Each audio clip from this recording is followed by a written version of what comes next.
കൂട്ടുകാരനിലേക്ക് ഞാൻ ഒരൽപ്പം ഭക്ഷണം തരട്ടപ്പെട്ട ഞാൻ തന്ന ഭക്ഷണത്തിന് കൊണ്ടുപോയി എന്റെ ആ കൂട്ടുകാരനിലേക്ക് നീ എത്തിച്ചു കൊടുക്കണമെന്ന് ബഹുമാനപ്പെട്ട ലുക്മാൻ റളിയല്ലാഹു അൻഹു പറയുമ്പോൾ അനുസരണയുള്ള ഭാര്യ ലുക്മാൻ തങ്ങളുടെ ഭാര്യയെ സമ്മതിക്കുകയാണ്. അങ്ങനല്ല വേണ്ട, ഭർത്താവ് പറഞ്ഞതിന് അനുസരിക്കുന്നവളാണ് ഭാര്യ. നിങ്ങളുടെ കൂട്ടത്തിൽ വെച്ചിട്ട് ഖൈറായവളെന്ന് മുഹമ്മദുർ റസൂലുള്ളാഹി സ്വല്ലല്ലാഹു അലൈഹി വസല്ലമ തങ്ങൾ പറഞ്ഞത് അങ്ങനെയല്ലേ? ഭർത്താവ് ഏതൊക്കെ നന്മയാണോ പഠിപ്പിക്കുന്നത്, ഏതൊക്കെ നന്മയാണോ പറഞ്ഞു തരുന്നത്, അതിന് അനുസരിക്കുന്നവളാണ് ഉത്തമമായ പെണ്ണെന്ന് മുഹമ്മദുർ റസൂലുള്ളാഹി. അവളാണ് നിന്റെ വീട്ടിൽ ഖൈറായ പെണ്ണെന്ന് മുഹമ്മദുർ റസൂലുള്ളാഹി സ്വല്ലല്ലാഹു അലൈഹി വസല്ലമ തങ്ങൾ പറയുകയാണ്.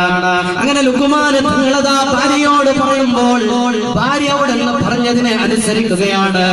എന്നിട്ടോ ഭക്ഷണങ്ങളൊക്കെ റെഡിയാക്കി തയ്യാറ് ചെയ്തോ, ആ ഭക്ഷണങ്ങളൊക്കെ തയ്യാറ് ചെയ്തോ തന്റെ ഭാര്യയോട് ലുക്മാൻ ഹകീമത്തങ്ങൾ പറയുകയാണ്, ഈ ഭക്ഷണത്തിനെ കൊണ്ടുപോയി എന്റെ സുഹൃത്തിലേക്ക് നീ ഏൽപ്പിക്കണമെന്ന് ബഹുമാനപ്പെട്ട ലുക്മാൻ തങ്ങൾ അവിടുത്തെ സുഹൃത്തുമണിയായ ഭാര്യയോട് പഠിപ്പിക്കുകയാണ്. ഭാര്യ സമ്മതിക്കുക.